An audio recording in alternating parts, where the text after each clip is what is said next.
আফগানিস্তান ও পাকিস্তানের মধ্যে চলমান উত্তেজনার মধ্যেই কাবুলে উচ্চ পর্যায়ে কূটনৈতিক বৈঠক অনুষ্ঠিত হয়েছে। গত শনিবার আফগানিস্তানের প্রধানমন্ত্রী মাওলাভি আমির খান মুত্তাকির সঙ্গে সাক্ষাৎ করেন আফগানিস্তান বিষয়ক পাকিস্তানের বিশেষ প্রতিনিধি রাষ্ট্রদূত মোহাম্মদ সাদিক। এ বৈঠকে উভয় দেশ পারস্পরিক সম্পর্ক উন্নয়নের পাশাপাশি বাণিজ্য, নিরাপত্তা ও শরণার্থী ইস্যুতে সহযোগিতার উপর গুরুত্ব আরোপ করেন।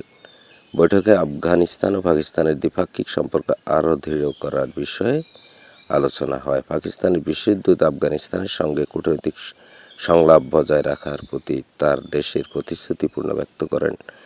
আফগানিস্তান পররাষ্ট্রমন্ত্রী মুত্তাকি বাণিজ্যিক ও ট্রানজিটের বাধা দূর করার প্রয়োজনীয়তার উপর জোর দিয়ে বলেন, দুই দেশের অগ্রগতির জন্য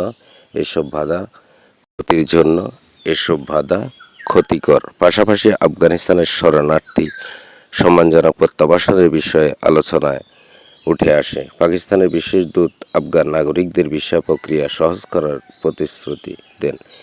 এছাড়া রাষ্ট্রদূত মোহাম্মদ সাদিক আফগানিস্তানের ভারপ্রাপ্ত শিল্প ও বাণিজ্য মন্ত্রী নুরুদ্দিন আজিজের সঙ্গে বৈঠক করেন। এই বৈঠকে দ্বিপাক্ষিক বাণিজ্য, কূটনৈতিক সহযোগিতা ও আঞ্চলিক সংযুক্তি বাড়ানোর বিষয়ে আলোচনা হয়। উভয় পক্ষ আঞ্চলিক বাণিজ্য সম্ভাবনাকে কাজে লাগিয়ে পারস্পরিক কল্যাণ নিশ্চিত করার বিষয়ে একমত হয়। আফগানিস্তান ও পাকিস্তানের মধ্যে সুস্থ বাণিজ্য সম্পর্ক গড়ে তোলার লক্ষ্য ট্রানজিটের সুবিধা সহজ করার বিষয়টি আলোচনায় অংশ ছিল। পাকিস্তানের পক্ষ থেকে আফগানিস্তানের সঙ্গে কূটনৈতিক ও বাণিজ্যিক সম্পর্ক জোরদারের প্রতিশ্রুতি দেওয়া হয়। রাষ্ট্রদূত মোহাম্মদ সাদিক পাকিস্তানের প্রধানমন্ত্রী ও পররাষ্ট্রমন্ত্রী মোহাম্মদ ইসহাক দারের নির্দেশে এ সফর করেন। আফগানিস্তান পাকিস্তানের মধ্যে দীর্ঘদিন ধরে নানা ইস্যুতে মতবিরোধ রয়েছে, তবে এ বিষয়ে বৈঠকের মধ্য দিয়ে আস্থার পরিবেশ তৈরির একটি ইতিবাচক পদক্ষেপ হতে পারে বলে বিশ্লেষকরা ধারণা করেন।